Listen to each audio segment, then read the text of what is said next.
duduk kembali. Terima kasih Tuhan Yesus untuk segala kebaikan Tuhan dalam kehidupan kami. Kau sangat mengasihi kami Bapa.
You're the reason that I live, the reason that I sing, with all I am. Haleluya, haleluya. Roh-Mu yang Kau tempatkan di dalam diri kami, itu yang mengarahkan kami, membawa kami untuk datang bersekutu dengan-Mu di malam hari ini. Kami rindu terus Tuhan untuk mengalami Engkau, terhubung dengan Roh-Mu. Pujian, penyembahan yang kami persembahkan bagi-Mu, biarlah itu menjadi dupa yang harum, yang berkenan kepadamu Bapa. Terima kasih Tuhan.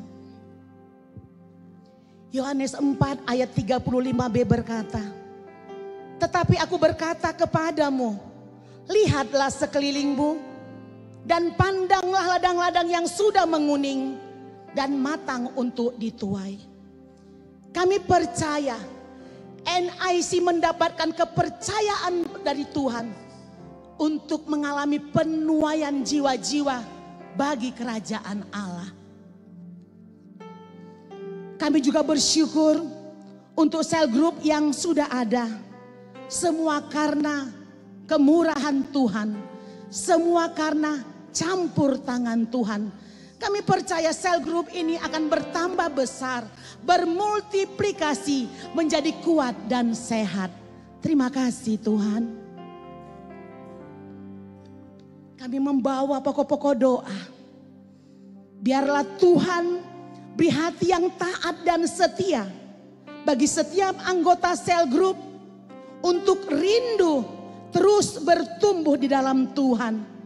Sehingga mereka pun memiliki hati-Mu untuk mengasihi jiwa-jiwa dan mulai menjadi penuai-penuai bagi kerajaan Tuhan.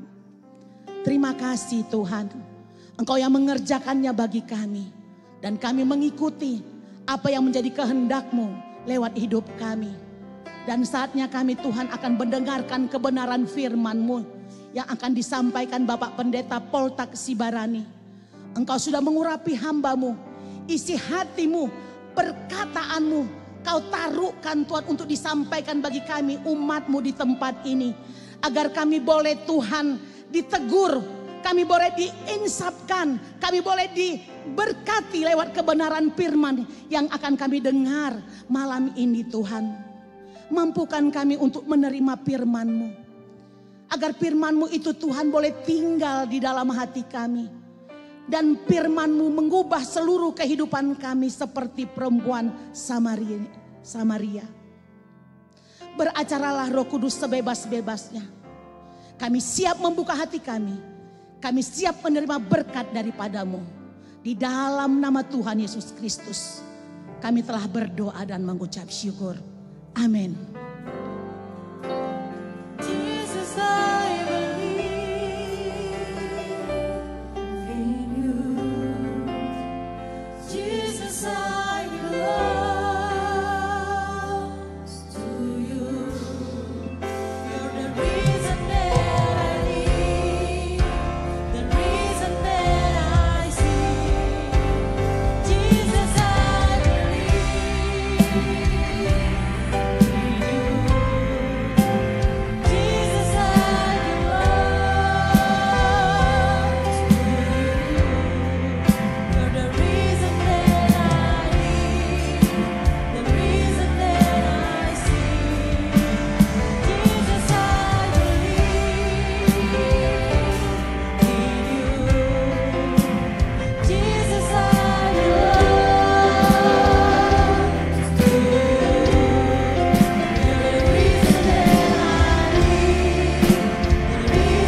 Puji Tuhan.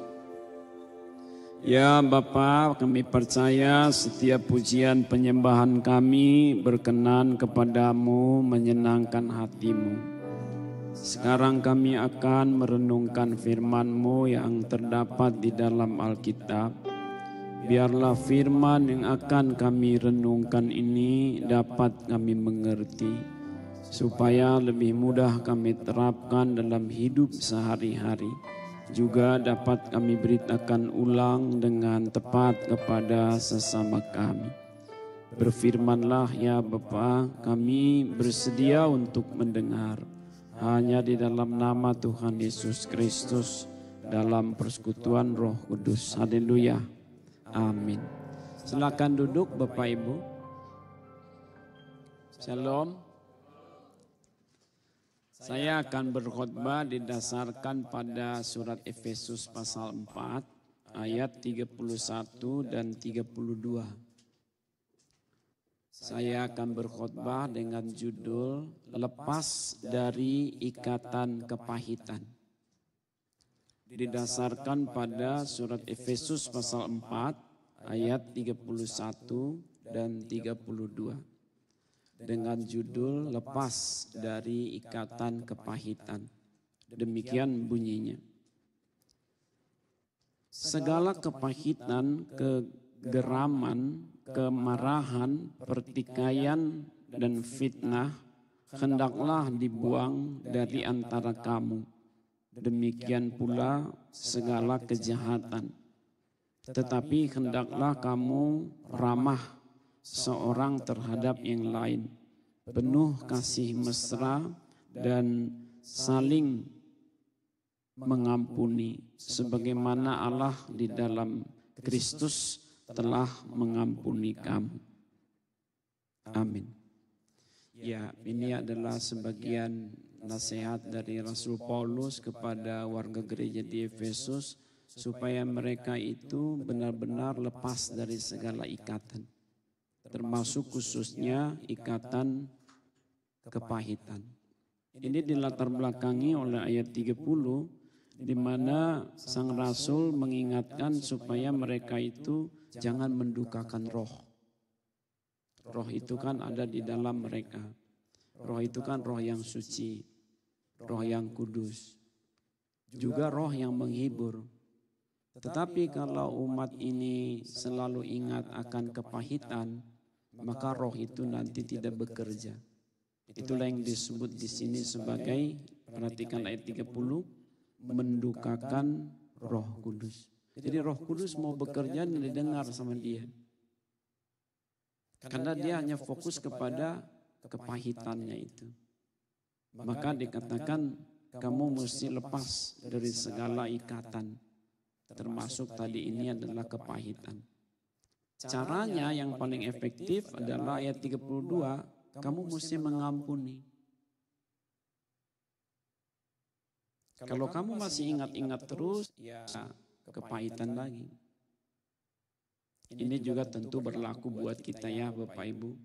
Karena ada saja kan yang membuat kita tuh suka sakit hati. Tetapi sekedar sakit hati berbeda dengan namanya kepahitan. Kalau sakit hati itu enggak apa-apa, itu enggak dibuat-buat kan. Apa Bapak Ibu buat-buat sakit? Ya ada juga memang karena salah sendiri sakit, tapi tidak ada yang buat-buat sakit tuh, kecuali dia tidak waras. Betul? Jadi kalau sakit hati enggak apa-apa, itu adalah sesuatu yang lumrah, menunjukkan kita adalah hidup. Tetapi kalau kita ini pelihara sakit itu, apalagi kita sudah tahu ada obatnya, tidak kita obati. Nah sekarang siapa yang salah? Ya diri sendiri. Sudah ada obatnya, kenapa nggak dikonsumsi? Jadi bedakan sekedar sakit hati dengan kepahitan. Kalau kepahitan itu berarti sudah memelihara sakit hati itu. Itu berarti kitanya yang kepahitan itu yang jadi salah, bukan orang lain lagi.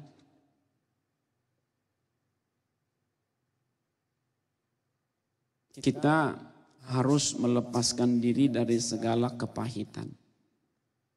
Yang menjadi pertanyaan adalah kepahitan yang bagaimanakah kita harus melepaskan diri darinya. Maksudnya di sini memang banyak ya model-model kepahitan itu. Ditinjau misalnya dari latar belakangnya. Ada banyak faktor pendukung mengapa seseorang itu mengalami namanya kepahitan. Setiap orang bisa jadi berbeda satu sama lain. Tetapi dari sekian banyak model-model atau bentuk kepahitan itu, dapatlah itu diwakilkan paling tidak ke dalam 3 bentuk yang saya akan sebut dan uraikan secara sederhana berikut ini. Yang pertama adalah kepahitan karena mengalami kejahatan. Misalnya dapat kita lihat dalam Injil Yohanes pasal 15 ayat 18 dan 19.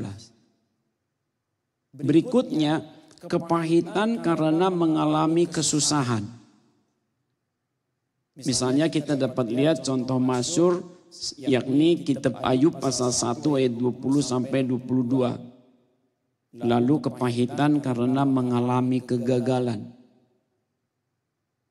Misalnya kita dapat ingat contoh pesan dari surat Ibrani pasal 12 ayat 5 sampai 13. Jadi 3 bentuk kepahitan yang harus kita lepas darinya. Kalau tidak berbahaya ini ya. Nanti kita malah jadi ngajak orang yang lain jadi juga mengalaminya.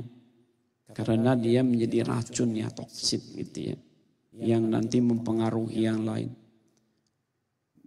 Kalau disebut kepahitan itu kan di dalam.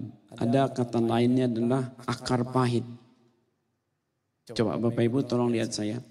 Kalau akar itu terlihat kebanyakan ya pada umumnya. Di luar atau di dalam. Jadi kalau sesuatu itu disebut mengakar sebenarnya kita dari luar tahu enggak? Sepintas. Enggak tahu. Baru nanti kita gali baru dia tuh ketahuan aslinya. Apalagi kita manusia kan istilahnya pandai bersandiwara ya. Kita punya kemampuan berakting tinggi sekali. Sampai-sampai setan pun kita bisa bohongi. Benar. Kalau soal berakting kita hebat bukan main. Dalam sekian detik kita bisa langsung berubah actionnya. Dari satu ruangan ke bilik lain langsung kita gaya bisa langsung ubah. Hebat sekali kita. Apalagi kalau menyembunyikan yang di dalam ini. Tetapi kalau itu terus demikian, sebenarnya dia akan semakin membara. Seperti apa?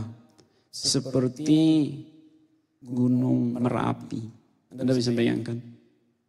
Kapankah Gunung Merapi itu meledak? Ketika dia sudah tertimbun-timbun di dalamnya. Kalau saya tidak tertimbun begitu dia ada panas, buka celah keluar, it's okay nggak apa-apa. Kalau rasa sakit kita langsung diobati, langsung dikeluarin nggak apa-apa. Tapi kalau dia mengakar, gimana itu mengakar? Duar, meledak dia. Bahaya sekali. Saya ya teringat dengan Ibrani pasal 12 ayat 15. Mengapa ini juga sifatnya jadi mengajak yang lain? Sadar tidak sadar, kepahitan ini jadi meracuni sesama kita. Ibrani 12 ayat 15. Mari baca sama-sama, buka Alkitab masing-masing. 1, 2, 3. Jagalah supaya jangan ada seorang pun menjauhkan diri dari kasih karunia Allah, agar jangan tumbuh akar yang pahit, yang menimbulkan kerusuhan dan yang mencemarkan banyak orang. Saya bukan mau ngungkit-ngungkit apa yang terjadi beberapa kali di kota kita. Mengapa terjadi kerusuhan menurut ayat ini? Apa tiba-tiba orang sehat lalu buat kerusuhan? Mereka sudah sakit dan diprovokasi lagi. Jadi orang kepahitan ini mampu dia memprovokasi yang lain sehingga mirip dengan dia membentuk opini publik menjadi sono bowling begitu ya. Terus menggejala. Kita diprovokasi orang. Terjadilah ini kepahitan ini. Coba bayangkan kalau seorang istri kepahitan, suaminya gimana akhirnya? Bisa tinggalin. Coba orang tua kepahitan, anaknya bisa tinggalin. Tinggallah kita geleng-geleng kepala. Cici, kok bisa begitu ya? Ya namanya udah mengakar. Gimana? Jadi jangan main-main dengan, saya bukan menakut-nakuti. Kalau tidak mau terjadi ledakan, ayo buka celah, biarkan yang panas itu keluar. Keluar lagi, buka celahnya, yang ditutupi terus. Kita harus melepaskan diri dari segala kepahitan. Mula-mula kepahitan karena mengalami kejahatan. Kita bisa dijahati orang ya. Bapak Ibu, orang baik atau orang jahat yang lebih mungkin dijahati dalam keseharian. Misalnya yang gampang ditodong itu di jalanan orang apa?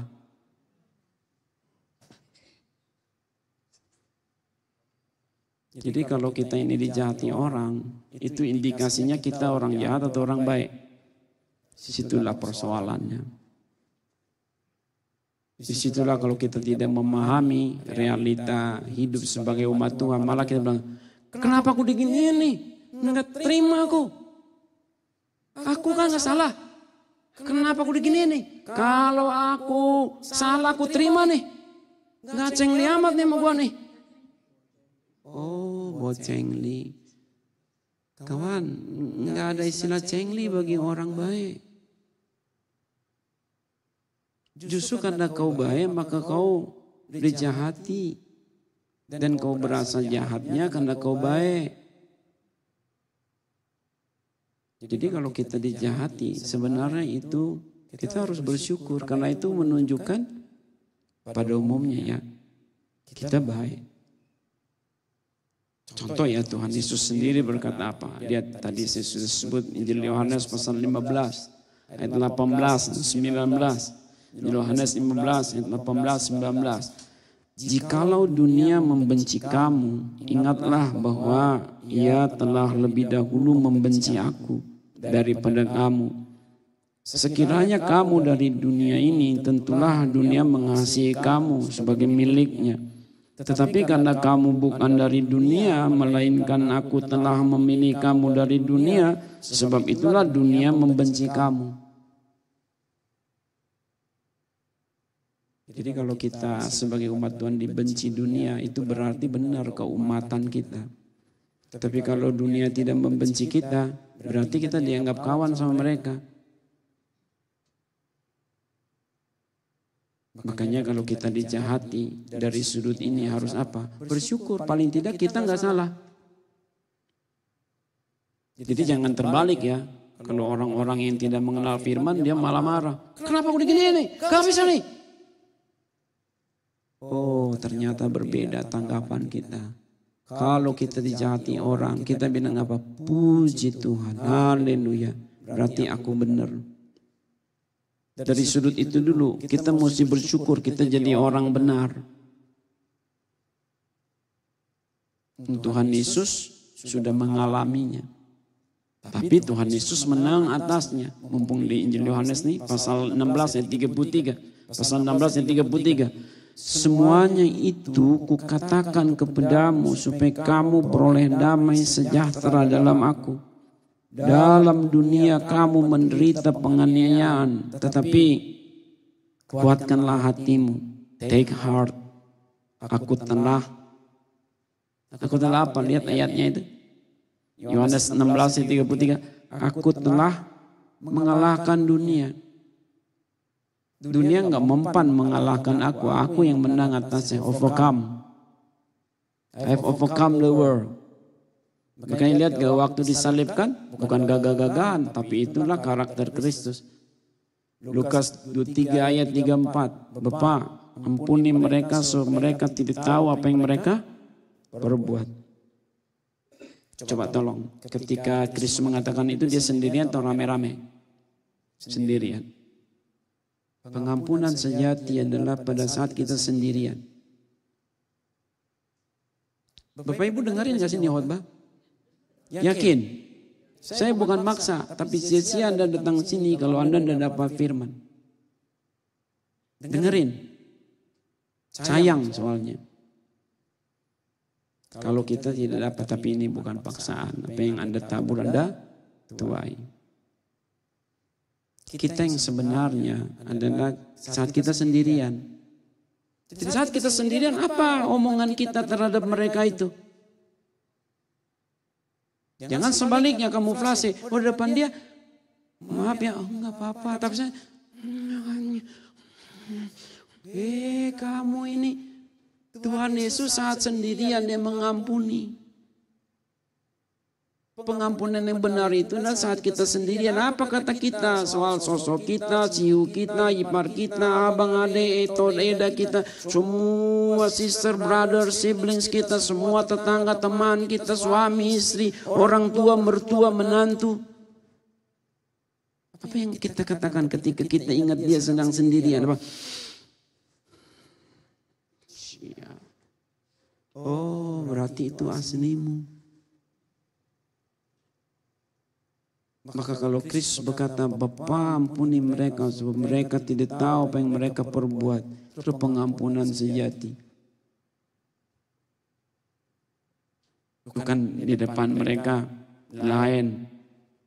Saya tidak berkata bahwa kita tidak boleh berkata begitu di depan orang ya. Saya sedang bicara soal realita identitas, entitas. Itu kita saat kapan sesungguhnya aslinya. Kita saat sendirian. Sebenarnya ini berlaku untuk segala hal. Poltaki besi barang yang asli kan bukan begini. Saya nggak demen banget nih pakaian begini nih. Cuma sesuaikan aja dengan keadaan Anda. Kita yang sebenarnya ketika kita saat sendirian di kamar, itu asli kita. Semua ini ya demi ini demi itu, tidak apa-apa. Tapi kita yang asli adalah apa kata kita tentang orang-orang jahat itu. Kalau kita saat sendirian berkata Tuhan aku ampuni dia, itulah pengampunan sejati kawan. Kau katakan itu hanya pada Tuhan dan itu urusanmu dengan Tuhan. Kita akan selalu dijahati. Karena kita umat Tuhan. Makanya kita jangan menderita karena kesalahan kita. 1 Petrus pasal 4 ayat 15 dan 16. Petrus 4 ayat 15 16. Jangan ada di antara kamu yang harus menderita sebagai pembunuh atau pencuri atau penjahat atau pengacau. Tetapi jika ia menderita sebagai orang Kristen, sebagai disciples of Christ, sebagai murid Kristus, maka janganlah ia malu, melainkan hendaklah ia memuliakan Allah dalam nama Kristus itu. Puji Tuhan, haleluya. Jangan kepahitan karena mengalami kejahatan. Maka yang memerintah dalam hati kita itu mesti apa? Damai sejahtera Kristus.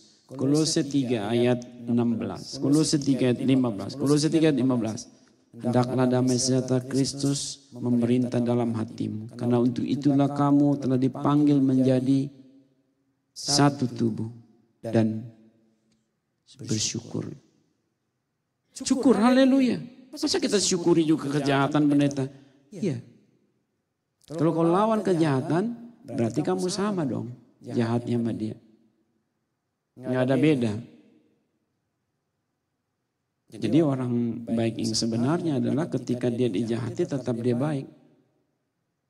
Ada seorang ibu baru-baru ini bilang gini, pendeta saya bersyukur loh. Ada apa?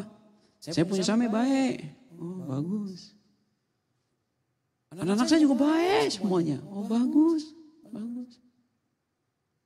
Terus kalau mereka nggak baik, masih bersyukur Bu? Jangan gitu pendeta. Gak, saya nanya doang, nanya doang. Nanya sekarang. Kalau suami Anda tidak baik kepada Anda, anak-anak Anda tidak baik, apa? Tanggapanmu apa?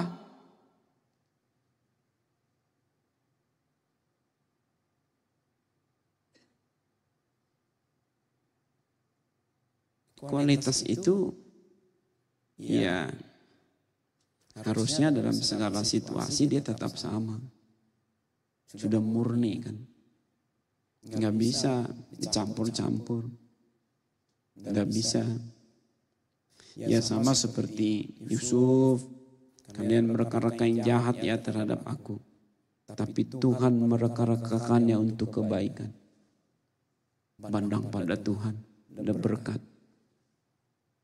Jadi mengapa kita jangan membalas kejahatan dengan kejahatan? Mengapa kita tidak perlu kepahitan karena mengalami kejahatan? Satu, karena itu berarti kita baik. Bangga dong jadi orang baik.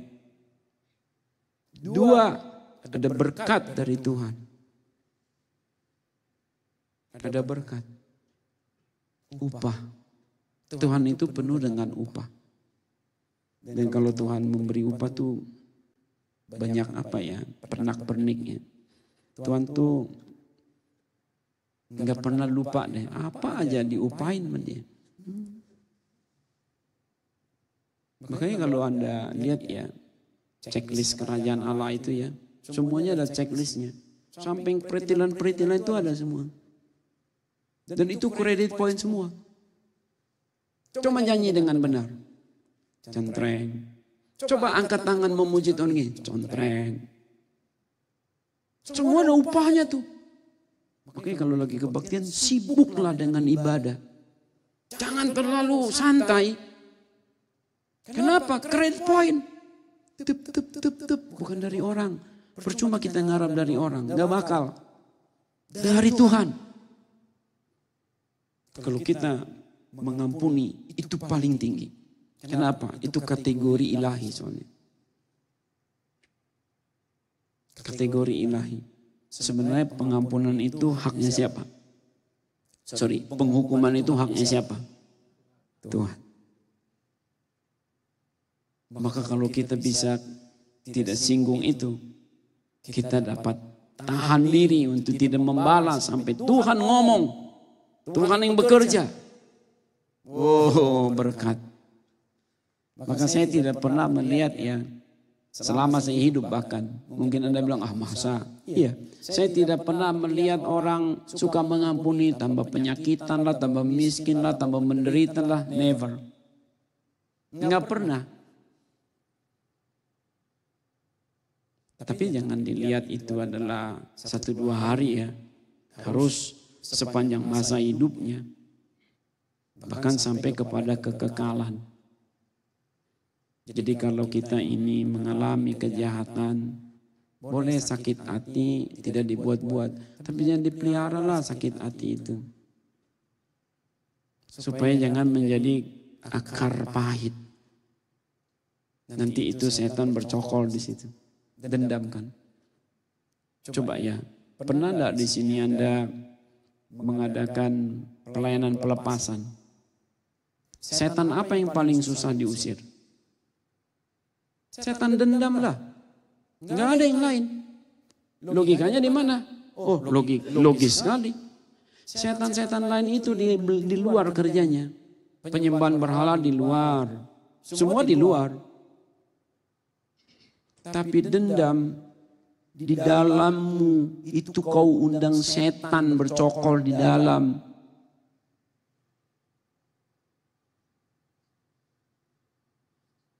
Makanya kalau kita usir setan dendam, nggak bisa. Jangan usir aku. Orang dia ingin undang aku. Makanya kalau kita sudah selidik ya, checkpoint gitu ya. Oh ini nggak kedukun nggak, susuk nggak, ini nggak. Oh oke, udah stop. Pasti karena dendam. Yang begini nggak usah didoain. Beritanya firman sampai dia mengerti, sampai dia mengampuni, setannya pergi sendiri.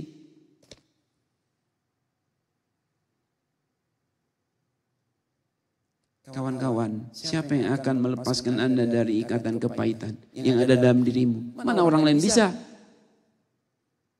Dirimu sendiri. Hari ini bisa nggak? Bisa. Langsung. Jangan tunda-tunda malahan.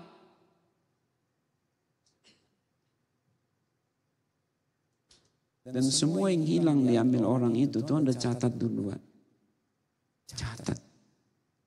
Dan ditambahin, digantiin. Ya, saya tahu udah lelah juga ya. Tapi memang khotbah butuh waktu juga untuk menguraikan Bapak Ibu. Kepahitan dapat juga kita alami karena mengalami kesusahan. Kesusahan yang dimaksud di sini adalah bukan karena dosa ya, lain.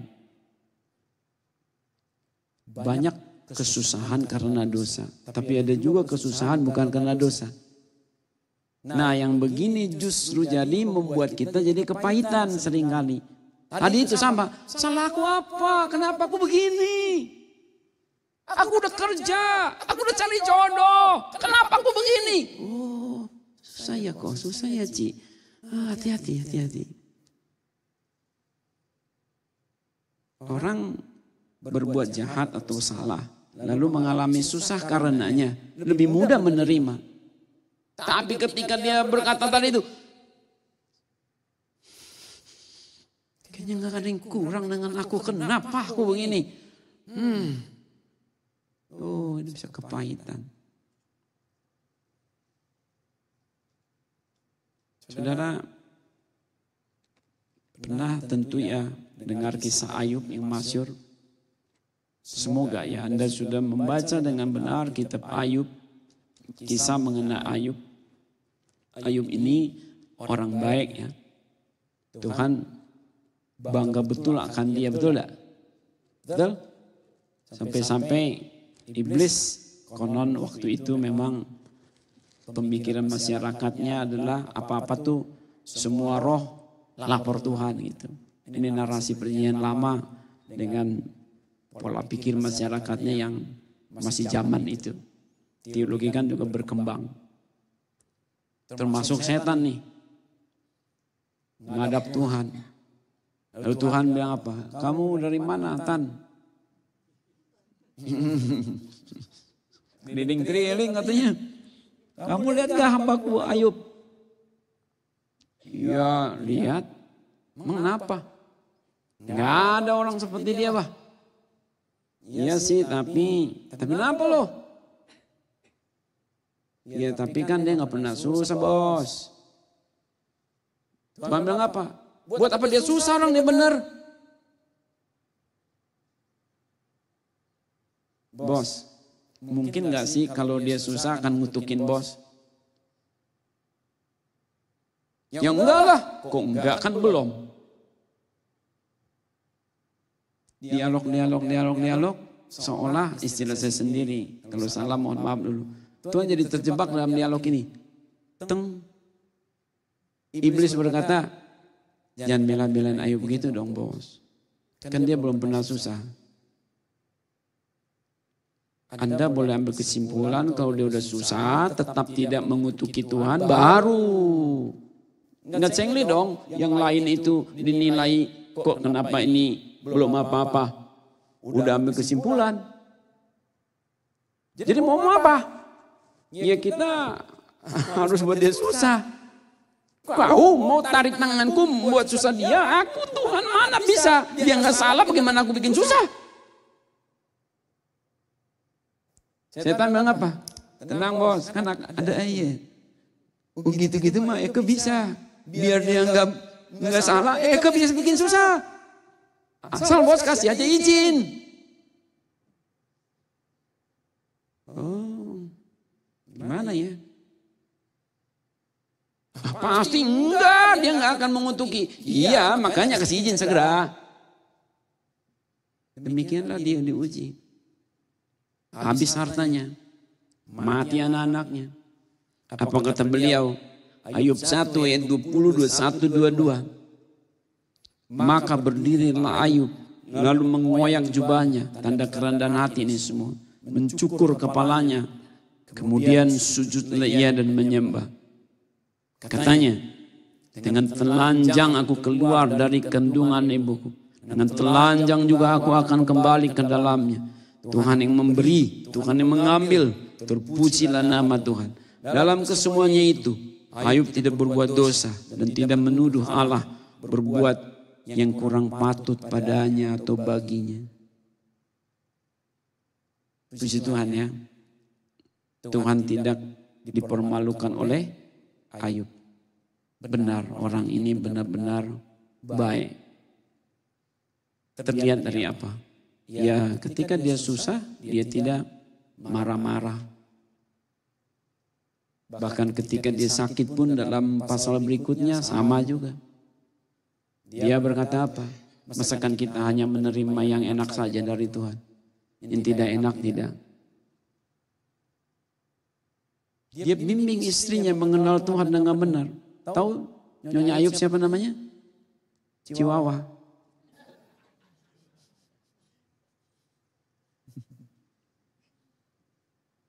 Chihuahua sebenarnya udah enggak kuat, udah bobot deh. Engkau.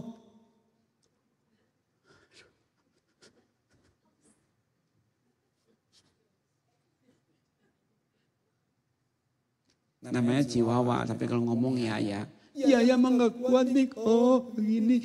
Aduh. Pahit bener dah hidup dah kok. Aduh. Engkau begitu baik, begitu. Aduh. Tapi apa kata Ayub? Tidak. Ya. Harus tetap mengasihi Tuhan. Dia tidak kepahitan. Saudara, orang di dalam Alkitab itu ada beberapa yang kesusahan. Bukan karena salahnya. Benar-benar. Sambil contoh 3 cepat sih ya. Pernah enggak membaca Kisah Para Rasul pasal 3 ayat 1 sampai 10? Petrus Yohanes mau masuk berdoa di bait Allah lewat gerbang indah bait suci itu. Betul? Di situ ada seorang apa? Pengemis, lumpuh. Sejak apa? LAHIR. Sejak apa? Kalau lumpuh sejak lahir, karena dosanya bukan? Bukanlah. Ada ya orang lahir lumpuh, ya itu.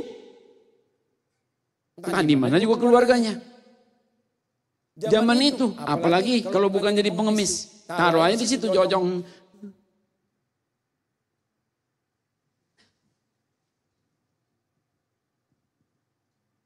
Saudara mau bilang apa? Kalau begini, apa dia kepahitan? Tidak.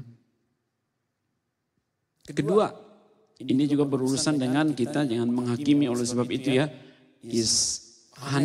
Yohanes 9 ayat 1 sampai 3. Ada orang lahir buta. Karena apa ini?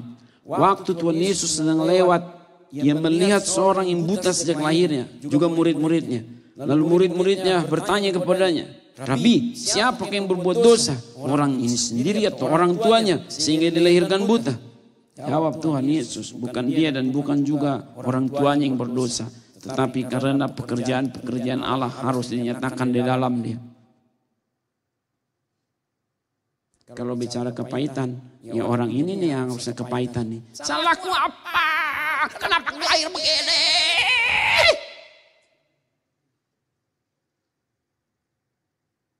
Enggak ada yang salah. Ini bukan nenek moyangmu, bukan orang tuamu, bukan dirimu.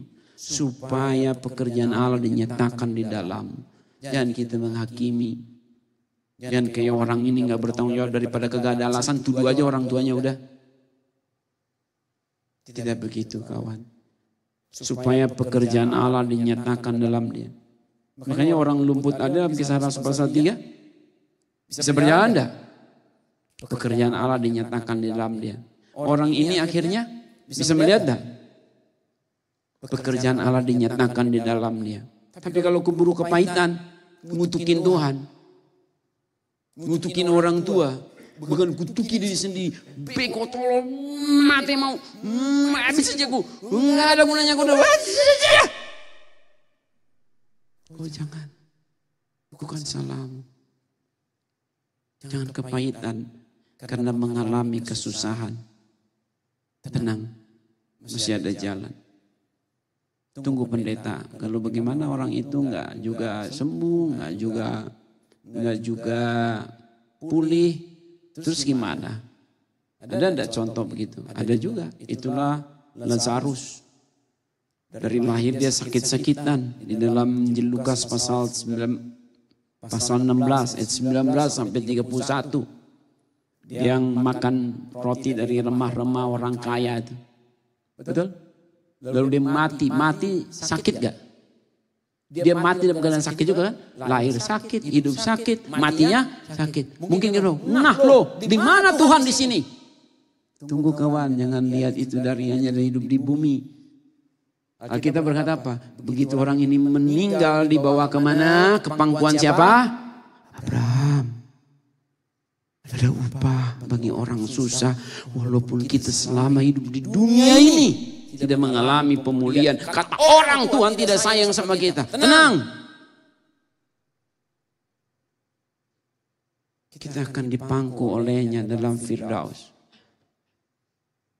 Tuhan akan masukkan kita dalam kerajaan kekekalan. Saudara, jangan kepahitan karena mengalami kesusahan ya. Jangan.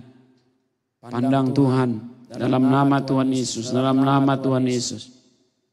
Sengsara kita Tuhan yang tampung dalam kirbatnya air mata kita itu. Sengsaraku, Engkau yang menghitung air mataku, Kau tampung dalam kirbat-Mu. Ya Tuhan, Kau tahu hatiku yang hancur, namun ku percaya, tetap percaya.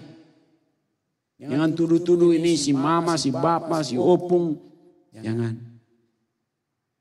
Dan jangan kita ini jahat, menghakimi orang, menghakimi nenek moyang.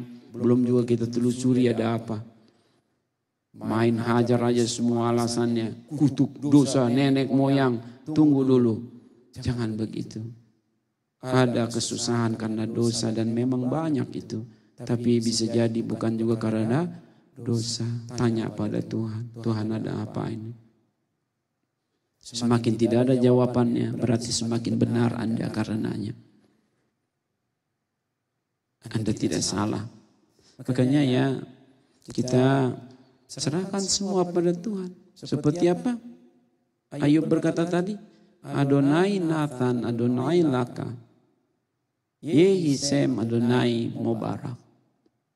Tuhan itu ajaib. Blessed be the name of the Lord. Tuhan Kau mulia selalu dalam apapun yang terjadi dalam hidup aku. Jangan kepahitan karena kesusahan. Susah dapat jodoh lah, susah dapat uang lah, susah dapat rumah lah, susah ini, susah itu. Tenang. Berkat buat kita bukan hanya di dunia. Itu tidak sengaja ya. Yang hidup dengan Lazarus siapa? Yang orangnya banyak makanan siapa? No name ya, tapi sebut apa? Rich man. Orang mati juga enggak dia? Apa yang terjadi padanya? Tidak dipangku Abraham pokoknya. Saudara mau mengharapkan apa di dunia? Kita bisa susah di dunia. Tapi ada rumah di sorga. Sebaliknya apa guna sisi dunia kau miliki jiwamu binasa? Tunggulah pendeta, tidak usah dulu bicara sorga yang sekarang aja lah. Sekarang kau mau apa? Benar? Siap kau mengalami siksaan di neraka? Yang jahanam itu? Jangan. Sok kuat. Nggak ada yang kuat. Kalau sudah masuk pengadilan Allah nggak ada yang kuat. Rendahkan hatimu. Jangan kutuki Tuhan. Jangan berkata Tuhan tidak adil.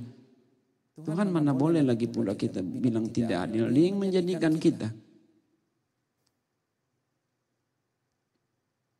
Coba Bapak Ibu. Ini ada yang buat gak sih ini? Meja ini? Kenapa dia buat model begini ya? Ya serah dia dong. Suka beli gak suka tinggal aja. Alkitab berkata apa? Kamu mau nyuruh-nyuruh apa sama Tuhan pencipta, mau bentuk ciptaannya semua mau dia. Bersyukur, semua orang punya talenta, 125, 125. Nggak ada yang tidak punya talenta. Maka jangan iri hati dengan orang. Jangan sombong kalau punya 5 talenta, udah maksimal itu kawan. Dan kau minder walau 1 cukupnya itu. Saya beberapa kali kan sudah cerita bagaimana sampai umur 5 tahunan saya nggak bisa ngomong. Gagap benar-benar nggak bisa ngomong. 1 kata saja. Susahnya bukan main. Kalau sudah begitu teman-teman ini semua nih teriak, saya kedengeran. Poltak lagi anggot, kita kagetin. Poltak. Marahnya begitu, nggak bisa ngomong. Lalu mereka ketawa-ketawa. Tapi saya punya mama, papa, tiap hari tumpang tangan dalam nama Yesus, dalam nama Yesus, dalam nama Yesus. Lihat sekarang, cerewetnya bukan main. Sampai bilang, waktu habis pendeta, jangan ngomong terus.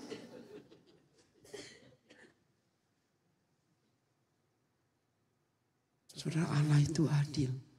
Saudara jangan takut. Hidup kita ada tangan Tuhan. Burung di udara dia pelihara. Bunga bakung dia dandani. Lebih lagi kita. Juga kita kesusahan karena mengalami kegagalan. Saya akan persingkat begini ya. Kita bisa salah. Oleh karena itu kita jadi gagal. Khususnya ini kegagalan karena salah ya. Kalau tadi itu karena kejahatan orang lain bukan karena salah kita. Lalu yang kedua kesusahan juga bukan karena salah kita. Konteksnya ya. Tentu bisa saya ulangi, orang susah karena salah bisa. Tapi bukan itu yang kita bahas yang pertama kedua. Nah yang ketiga ini adalah kita mengalami kegagalan karena salah kita. Dan di situ Tuhan bisa proses kita untuk ya pendisiplinan lah. Masih ingat dalam Ibrani pasal 12? Ya, saya minta beberapa menit lagi udah selesai kok ini ya. Ibrani 12 ayat 5 sampai 13. Dari ayah kita di rumah masing-masing yang sayang sama kita. Kalau kita salah ya didisiplinkan. Apalagi Bapa segala roh yang maha suci. Jadi kalau kita didisiplinkan itu supaya kita bersih lagi. Supaya kita kudus. Mengapa?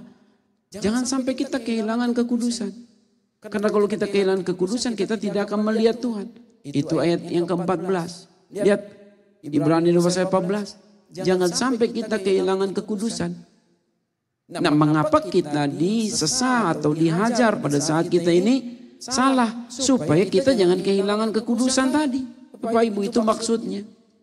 Supaya kita tetap bisa mengiring dia. Makanya ya kita lompat-lompat nih. Lihat ayat yang ke-12. Sebab itu kuatkanlah tangan yang lemah dan lutut yang goyah. Ayat 13. Dan luruskanlah jalan bagi kakimu. Sehingga yang pincang jangan terpelecok tetapi menjadi sembuh. Kuat kau walaupun kau ini disesat karena salahmu.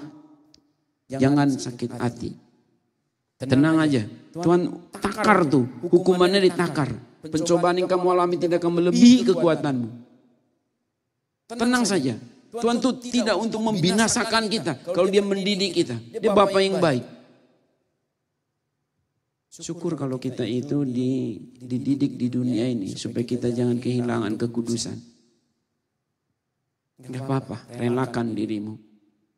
Bahkan ya saya bukan sok kuat. Bahkan kalau kita harus masuk penjara dunia pun gak apa-apa asal kita jangan kehilangan kekudusan. Kalau lewat itu kita dimurnikan, puji Tuhan, haleluya. Ada satu tokoh namanya Esau. Memang Esau ini kalau kita dengar cerita-cerita tentang Esau dari khotbah-khotbah agak miring ya. Kurang adil orang tuh berkhotbah soal Esau. Pokoknya Esau selalu menurut Anda dengar-dengar selama ini Esau itu negatif atau positif? Itu berarti belum memahami secara utuh kisah Esau. Kalau kita bicara Esau yang negatif itu adalah sebelum dia bertobat. Tapi sesungguhnya kisah mengenai Esau lebih banyak dibicarakan dalam Alkitab setelah dia bertobat. Apa kesalahan Esau sehingga dia gagal? Satu, dia leha-leha. Dia tidak punya uang, ngarong hepeng, mau cina. Sehingga dia miskin. Sehingga untuk makan susah. Lalu udah gitu dia punya adik brengsek lagi tuh ngecipoa pula nih. Si Yakub ini. Waduh, si abang lagi ini nih gue cipoain aja deh enggak. Waduh. Coba kalau Esau punya uang gak bakal lah ngiler-ngiler lihat punya orang tibang cuma satu mangkok kacang merah, betul enggak? Tapi dasar dia gak punya uang, ya dia jual lah yang lain. Kenapa? Dia berburu hanya hobi-hobi, tidak produktif. Gak punya salary, gak punya pendapatan, yang miskin. Padahal dia anak sulung, harusnya mesti ada dong kerjaan yang benar. Leha-leha kau, itu salah yang pertama. Jadi kamu miskin, dihina orang, dicipoin orang. Akhirnya apa? Pinjol. Pak. Susah aja di hidupnya. Yang kedua, dia istrinya gak benar. Dari sejak zaman Abraham dikatakan apa? Jangan ambil orang-orang dari Kanaan, penyembah berhala, si pelebegu. Jangan, nanti kau susah. Nah, ini dia ambil dua istri sekaligus dari orang Het. Jadilah Ishak dan Ribka istrinya sakit. Aduh gimana kita ini. Pokoknya lihat penantu-menantunya.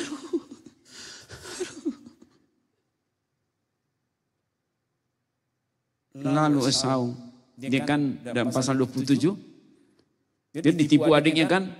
Penipuan terakhir apa? Berkat diambil. Diberkatilah si Yakub ini.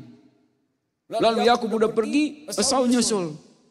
Ternyata sudah ditipuin sama Yakub. Papa, ini aku datang, berkati aku segera sekarang. Tapi apa kata Ishak? Siapa ini? Aku ini anakmu, Esau. Hah?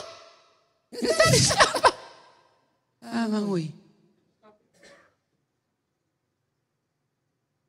Gak ada lagi berkat buat kau, Esau. Apa? Hanya berkat itu saja yang ada padamu, Papa. Berkati aku juga, Papa. Gak ada lagi, nak. Nangis-nangis mereka berdua. Tapi ada klausul yang indah. Saya minta setengah menit. Kejadian 27 ayat 40. Baca sama-sama kalimat terakhir. Ayo, ini harus baca sama-sama. Jangan tidur. Siapa yang tidur pendeta? Ngomong doang. Jangan. Kejadian 27 ayat 40. 1, 2 kalimat terakhir. Tetapi akan terjadi kelak apabila engkau berusaha sungguh-sungguh, maka engkau akan melemparkan kuk itu dari tengkukmu. Masih ada harapan. Kamu masih bisa berubah, masih bisa diberkati, kamu masih bisa sukses. Walaupun kamu gagal karena dosamu 1, 2, 3, 10, 20 dosa sekalipun. Berkat tidak ada lagi dari orang tua, tidak ada lagi uang, tenang. Kalau kau berusaha sungguh-sungguh, kuk itu akan terlempar dari tengkukmu. Ini yang dipegang oleh Esau. Lalu dia berubah, dia cium kaki papanya, dia cium kaki mamanya. Lalu dia perbaiki pernikahannya. Dia ambil istri dari putrinya Ismail, turunan Abraham juga. Orang percaya Yahweh Elohim. Berubah rumah tangganya. Lalu dia tidak lagi leha-leha. Mulai dia berburu dengan benar. Dia bekerja dengan benar, berbisnis dengan benar. Dia jaga uangnya dengan benar. Jadilah jadi kokoh yang sebenarnya. Menjadi leader yang sebenarnya. Waktu Yakub kembali dari rumah Laban pamannya, hartanya banyak tuh, tapi dia resah. Dia takut sekali ketika mendengar kakaknya Esau sudah datang dengan 400 orang berkuda. Dia pikir apa? Mati kita ini semua. Dia pasti balas dendam. Lalu diatur, kasih makan di situ semuanya. Buat posko-posko dibagi-bagi, lalu dia ngumpet sendiri di sana. Datanglah si Esau ketemu dengan Yakub. Haleluya. Dek, jumpa kita lagi ya Dek. Ngomong-ngomong apa tadi semua itu banyak pemberian-pemberian. Itu sedikitnya Bang itu untuk menarik simpati abang lah itu. Udah banyak kali aku susahkan abang dulu. Jangan Dek, ada banyak pada abang. Mau kemana kau Dek? Ku antar kau, ku kawal kau Dek. Kau adikku sama tawayang. Kau ku sayang Dek. Kalau Anda baca Kejadian 36, bahkan bangsa Israel belum juga selesai urusan. Belum terbentuk, masih akan dijajah 400 tahun di Mesir. Tetapi keturunan Esau sudah menjadi kerajaan besar di Edom. Saudara jangan suka kepahitan walaupun mengalami kegagalan kawan. Kegagalan dalam pernikahan, perjodohan. Selama kita masih hidup masih bisa ada waktu untuk berubah. Kau berusaha sungguh-sungguh, bukit itu akan terlempar dari tanggungmu. Peduli amat sama warisan orang tua. Kita berhadapan muka dengan Tuhan. Dia ajaib. Apa kesalahan kita yang membuat kita gagal? Jangan takut. Tuhan beserta dengan kita. Jadi lepaslah dari ikatan kepahitan. Apapun yang melatar belakanginya. Entah karena kita mengalami kejahatan oleh orang-orang jahat itu. Atau kita mengalami kesusahan di luar kemampuan kita. Bahkan tadi contoh 3 itu. Lahir kita pun udah menderita. Atau karena salah kita sendiri. Di mana ada kemauan. Di situ ada jalan. Mari tunduk kepala perlahan-lahan. Saya tidak tahu apa yang menjadi pergumulan Bapak Ibu.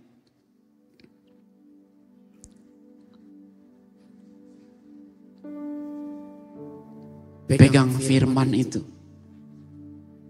Terima firman itu. Firman itu benih yang suci. Makan.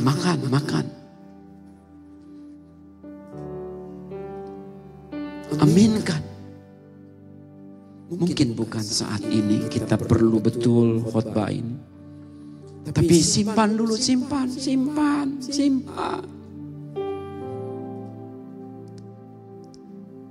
Supaya kapanpun kita mengalami sakit, susah, sengsara, tidak akan pernah lagi diikat oleh kepahitan.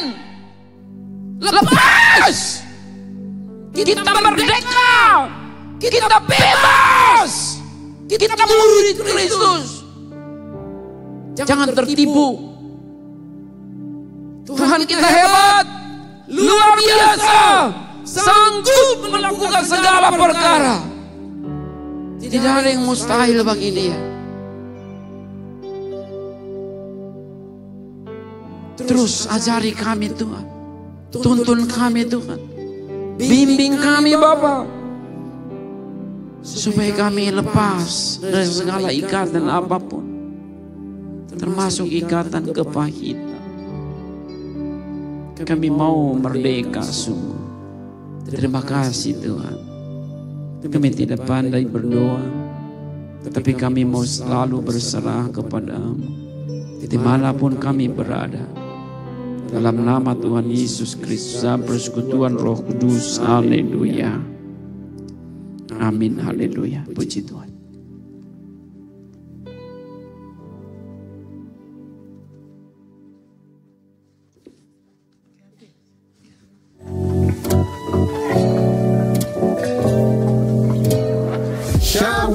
Senang sekali bisa bertemu kembali di minggu yang penuh dengan sukacita ini. Kalau ini pertama kalinya hadir di NIC, kami mau bilang welcome home. Jangan lupa Sunday service kita di setiap hari Minggu jam 9.30 dan 11.30 pagi. Dan di tengah minggu pun kita ada ibadah loh. Ibadah tengah minggu setiap hari Kamis jam 7 malam. Hai kamu yang masih SMA, mahasiswa atau profesional muda. Ini waktunya kamu buat ikut ibadah youth setiap hari Minggu jam 3 sore di NIC Hall. Dan untuk para wanita hebat, ada ibadah woman yang bernama Wings. Moment in God's Spirit setiap hari Kamis di minggu kedua dan keempat jam 2 siang di NIC Hall ini. Kalau Bapak, Ibu, atau Saudara lagi butuh teman doa, Atau butuh teman ngobrol sama konselor rohani, kami menyediakan doa dan konseling setiap hari Kamis, minggu kedua dan minggu keempat jam 2 sampai jam 4 sore. tinggal daftar ke admin atau volunteer. Ingat, di NIC, Bapak, Ibu, dan Saudara nggak pernah sendirian. Itu dia NIC Weekly News untuk minggu ini. Terima kasih sudah menjadi bagian dari keluarga besar NIC. Sampai ketemu di ibadah berikutnya. Tuhan Yesus memberkati. Semua terberkati oleh kebenaran firman malam hari ini, amin. Ya, kami mau berterima kasih untuk pelayanannya buat Pastor Paul Taksibarani. Kiranya Tuhan terus mau memberkati usaha, pekerjaan, dan keluarga Bapak. Oke, apakah ada yang baru pertama kali hadir di NIC? Boleh lambaikan tangannya. Apakah ada? Oke, puji Tuhan, semua jemaat yang setia beri kemuliaan untuk Tuhan kita dong. Oke, mau kasih informasi tambahan untuk ITM Kamis minggu depan. Kita akan dilayani oleh Pastor Yusa Kancana. Dan untuk pemusik ada audisi di tanggal 28 September di NIC Hall jam 1 siang. Untuk yang mau mendaftar boleh langsung hubungi admin NIC. Dan untuk Bapak Ibu Saudara, sekarang kami akan mempersiapkan persembahan dan sambil kita akan mempersiapkan yang terbaik, kita akan menyaksikan video prinsip-prinsip persembahan. Tuhan Yesus memberkati. Shalom jemaat NIC yang saya kasihi. Seperti kita ketahui di dalam ibadah raya NIC, kami tidak mengedarkan kantong persembahan. Bagi Bapak Ibu Saudara yang ingin memberi persembahan, dapat memasukkan di amplop yang tersedia di depan kursi Bapak Ibu Saudara sekalian, dan memasukkan di kotak yang tersedia di depan pintu keluar setelah ibadah selesai.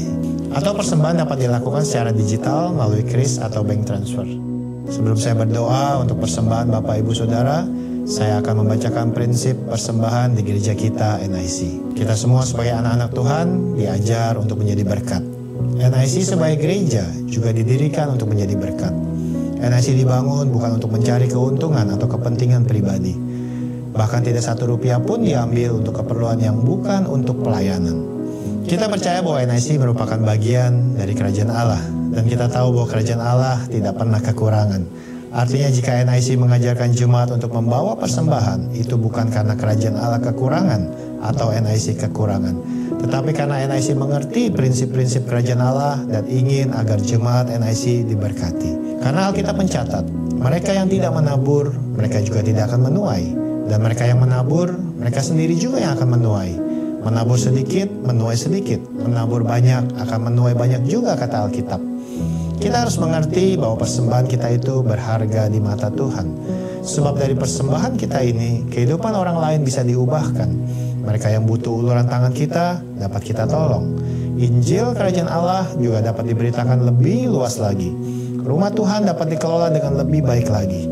Dan dari semuanya itu, semakin banyak orang bisa dimuridkan dan diselamatkan.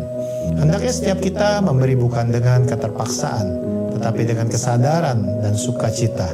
Serta mengerti bahwa ketika kita datang menghadap Tuhan dengan membawa persembahan syukur atau mengembalikan persembahan perpuluhan, itu adalah sebuah ungkapan rasa syukur, rasa cinta, dan rasa hormat kita kepada Tuhan, Sang Pemilik segalanya di dalam hidup kita.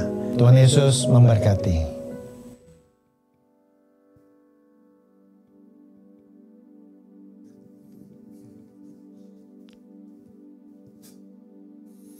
Sekali lagi kita beri kemuliaan buat Tuhan kita Yesus Kristus. Shalom Bapak Ibu Saudara yang terkasih.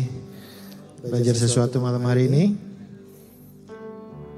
Kita diingatkan tadi dari Efesus 4 ayat 31. Segala kepahitan, kegeraman, kemarahan, pertikaian dan fitnah hendaklah dibuang dari antara kamu. Demikian pula segala kejahatan.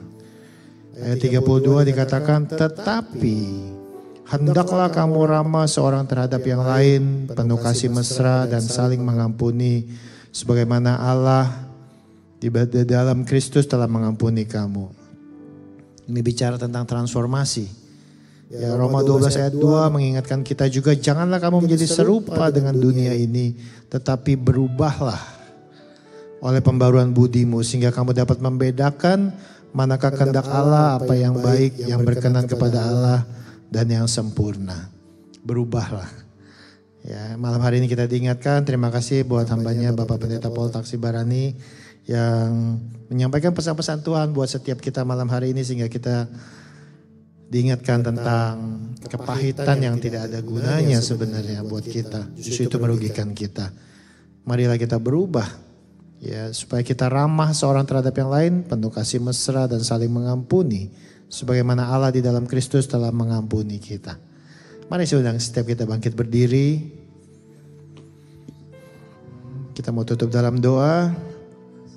Bapa di surga, kami mengucap syukur buat malam hari ini pesan-pesan-Mu yang mengingatkan, mengajarkan, menasehati, bahkan menegur setiap kami Tuhan. Malam hari ini kami mau terima pesan-Mu itu di dalam setiap kehidupan kami. Sehingga sungguh semakin hari, semakin kami hidup berkenan di hadapan-Mu. Kami tidak mau serupa seperti dunia. Kami mau hidup seturut apa yang Kau kehendaki dalam setiap kehidupan kami.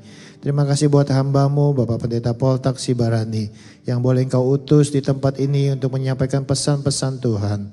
Engkau berkati hamba-Mu ini, berkati dalam apapun yang dikerjakannya, dalam apapun pelayanannya Tuhan. Bahkan dimanapun hamba-Mu ini berada, nama-Mu dipuji, dipermuliakan. Berkati istri dan anak-anaknya, berkati juga sekolah yang dipimpinnya, berkati juga segenap pelayanannya, penggembalaannya Tuhan. Tuhan, kami rindu hamba-Mu ini Kau jagai dengan sempurna.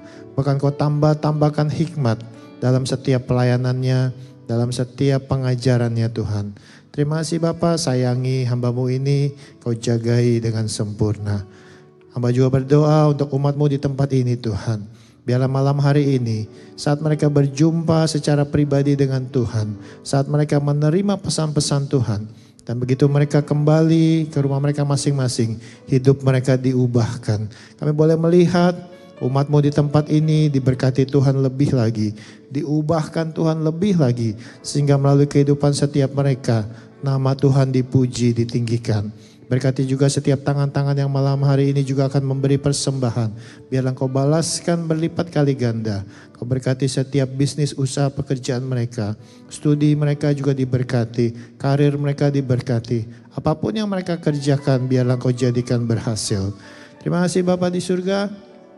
Saat sebentar juga kami akan kembali ke rumah kami masing-masing. Biarlah pasukan malaikat-Mu mengawal perjalanan kami tiba di tempat tujuan dengan segala baik. Dan Kau pertemukan kami kembali dalam ibadah-ibadah yang akan datang yang penuh dengan damai, sejahtera, sukacita dari-Mu Tuhan.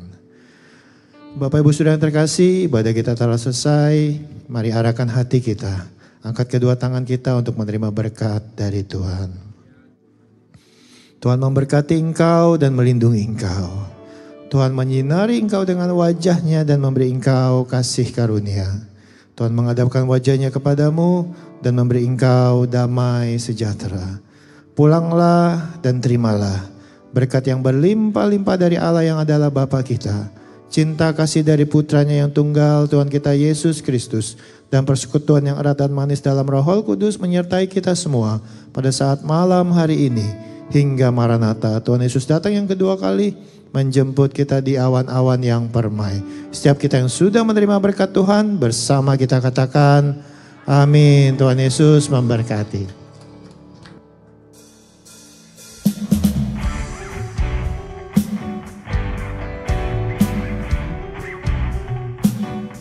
Ibadah kita telah selesai. Happy birthday and God bless you.